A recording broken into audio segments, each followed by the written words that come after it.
पूरे मध्य प्रदेश को हिला देने वाले इंदौर ट्रक कांड में संबंधित पुलिस अधिकारियों पर गाज गिरना शुरू हो गई है। दूसरी तरफ हाईकोर्ट ने इस पर स्वतः संज्ञान ले लिया है। हाईकोर्ट ने इंदौर पुलिस कमिश्नर को तलब कर लिया है। कोर्ट ने पूछा है, नो एंट्री के बावजूद ट्रक उस इलाके में दाखिल कैसे हो गया। 23 सितंबर को मामले की सुनवाई होगी। आपको बता दें कि सोमवार रात इंदौर में एयरपोर्ट रोड पर एक बेकाबू ट्रक ने कई लोगों को रौंद दिया था, जिसमें 3 लोगों की जान चली गई।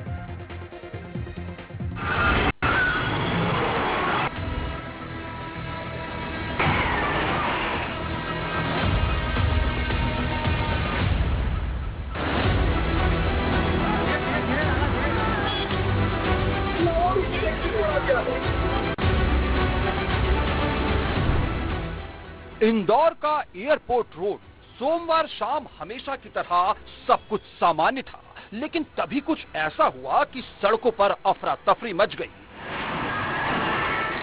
एक बेकाबू ट्रक लोगों को रौंदता हुआ आगे बढ़ा और चीख पुकार मच गई। इन खौफनाक तस्वीरों को एक बार फिर देखिए। इस बेकाबू ट्रक ने 10 से 15 लोगों को कुचल दिया और गाड़ियों को जोरदार टक्कर मारी। इस हादसे में 3 लोगों की मौत हो चुकी है। कई लोग घायल हैं, जिनका अस्पताल में इलाज चल रहा है। इन घायलों से मिलने सीएम मोहन यादव अस्पताल पहुंचे। सीएम ने अस्पताल पहुंचकर घायलों से मुलाकात की, उनका हालचाल जाना, घायलों के परिजनों से मिलकर हर संभव मदद का भरोसा दिलाया, साथ ही मृतकों के प्रति संवेदना व्यक्त की। जिनकी ऑटो वगैरह टूटी, उनको ऑटो दिलवाने का, प्रत्येक मृतक को 4-4 लाख रुपया इलाज कराने के अलावा भी 1-1 लाख रुपया उनके लिए भी, और 1-2 गरीब परिवार के जो खासकर जिनका पति भी घटना के शिकार हुए हैं उनके, और जो बच्चे जिनके छोटे उनकी पढ़ाने की चिंता भी हमारी अपनी सरकार के माध्यम से करेंगे, क्योंकि ये घटना बहुत दुखद हुई है। और ऐसी घटना में सरकार के माध्यम से प्रशासन की व्यवस्थाओं को चाक चौबंद करने के लिए हमने कल ही हमारे एसीएस होम शिवशेखर जी को भेजा था, आज ही भेजा है। और अभी प्रथम दृष्टया कुछ कार्रवाई मैं उनसे चर्चा करने के बाद अनाउंस कर रहा हूँ, और डिटेल जानकारी लेते हुए बाकी और भी इस संबंध में आगे किया जाएगा। इंदौर हादसे में जान गंवाने वालों के परिजनों को 4-4 लाख और घायलों को 1 लाख की आर्थिक सहायता का ऐलान सीएम मोहन यादव ने किया है। साथ ही घायलों के इलाज का पूरा खर्च भी सरकार उठाएगी। इस मामले में सरकार ने प्रशासनिक स्तर पर भी सख्त एक्शन लिया है। पुलिस उपायुक्त यातायात अरविंद तिवारी हटा दिए गए। एसीपी सुरेश सिंह, प्रभारी एसआई प्रेम सिंह निलंबित कर दिए गए हैं। सूबेदार चंद्रेश मरावी, निरीक्षक दीपक यादव को भी निलंबित कर दिया गया है। ड्यूटी पर तैनात सभी 4 कांस्टेबल भी निलंबित कर दिए गए हैं, जबकि कांस्टेबल पंकज यादव और एक ऑटो चालक को सम्मानित किया जाएगा। चश्मदीदों के मुताबिक ट्रक ने सबसे पहले रामचंद्र नगर चौराहे पर 2 बाइक सवारों को टक्कर मारी। ये दोनों ही बाइक ट्रक में फंस गई। इसके बावजूद ट्रक की रफ्तार तेज रही। ट्रक में फंसी बाइक झिसकती चली गई। लोगों ने ड्राइवर को आवाज देकर ट्रक रोकने की कोशिश भी की, लेकिन ट्रक नहीं रुका।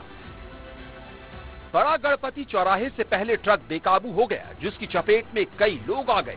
बाइक के रगड़ने से उसमें ब्लास्ट हो गया और ट्रक में आग लग गई। ये रामचंद्र और चौराहा शायद बोल रहे हैं ना, तो वहाँ पे मतलब ये घटना हुई। मतलब एकदम से वो ट्रक आया और एकदम से टक्कर मार के, और फिर मतलब वो यानी कि वो एकदम से वो ठोकर जैसे बम फूटता है ना, ऐसी आवाज आई। तो फिर हमारा बाबू छोटा 2 साल का है, वो भी रोने लगा, और मतलब इधर मेरा भी बहुत सारा ब्लड बह गया। फिर मैंने दुपट्टे से ऐसे पूरा ऐसे, और फिर वो ऑटो वाले भैया ने अच्छा करा, वो गेट तोड़ के और बाबू को बाहर निकाला, मेरी बेटी को भी बाहर निकाला। बहुत स्पीड से आया और एकदम से मेरी गाड़ी को टक्कर मार दी, और उसके पहियों में से आग निकल रही थी। तो मैं बस साइड में मतलब मेरी एक्टिवा पूरी घिसा के गिर गई वहीं पर। कैसा उस समय क्या तांडव था, क्या दिख रहा था? बहुत लोग चिल्ला रहे थे, पूरे रास्ते पूरी रोड पे लोग बहुत जोर जोर से चिल्ला रहे थे, और ट्रक के पूरे घिसने की आवाज आ गई। हादसे में घायल हुए ऑटो ड्राइवर का परिवार भी परेशान नजर आया। ऑटो ड्राइवर के परिवार ने इस मामले में सख्त कार्रवाई की मांग की है। उनने बोला कि हो जाएगा, बोले सब व्यवस्था कर देंगे कहीं के, ऐसा बोला, बस इतनी बात करी है।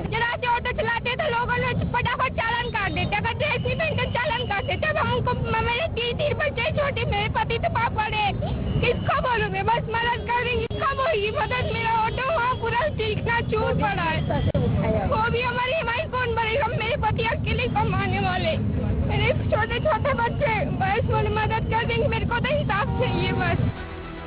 लोगों का आरोप है कि एयरपोर्ट रोड शहर के सबसे व्यस्ततम इलाकों में से एक, लेकिन यहाँ भारी वाहनों के बेरोक टोक आने से आए दिन जाम जैसे हालात बनते रहते हैं।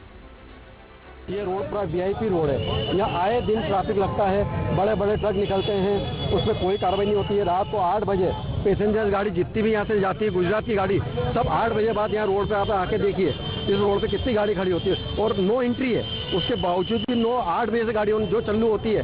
ट्रैफिक की यहाँ बहुत हालत खराब है। घटना के वक्त मौजूद लोगों ने बताया कि ट्रक ड्राइवर नशे में था।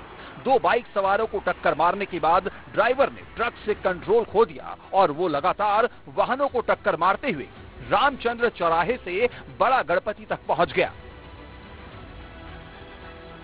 गलती ट्रक ड्राइवर के भी, प्रशासन की भी है कि आपका नो एंट्री है, कैसे गाड़ी छूट के आ गई नो एंट्री में। हाँ, और किस तरह से घिसते हुए लेके आया है? बहुत रामचंद्र नगर से बाइक वाला फंसा हुआ था, उसको यहाँ तक घिसते हुए लाया है। एक ट्रक के नीचे एक बाइक फंसा हुआ था, ट्रक ड्राइवर बहुत नशे में था, उसने गाड़ी को रोका नहीं, पब्लिक उसके बहुत पीछे लगी, उसको रोकने का काफी प्रयास किया गया, लेकिन वो बहुत अधिक नशे में होने के कारण ट्रक को रोक नहीं पाया और उस बाइक को रामचंद्र नगर चौराहे से बड़ा गणपति तक घसीटता हुआ लाया। सोमवार को हुए इस हादसे के बाद कई बड़े सवाल खड़े हो गए हैं। कैसे ट्रक नो एंट्री को तोड़कर शहर के बीच में पहुंच गया? शहर की सीमा पर तैनात ट्रैफिक पुलिस के जवानों ने क्यों इस ट्रक को नहीं रोका? एक छोटी लापरवाही से इतना बड़ा हादसा हो गया, 3 लोगों की जान चली गई, 12 लोग घायल हैं। इंदौर से एनडीटीवी के लिए अरविंद चौकसी की रिपोर्ट।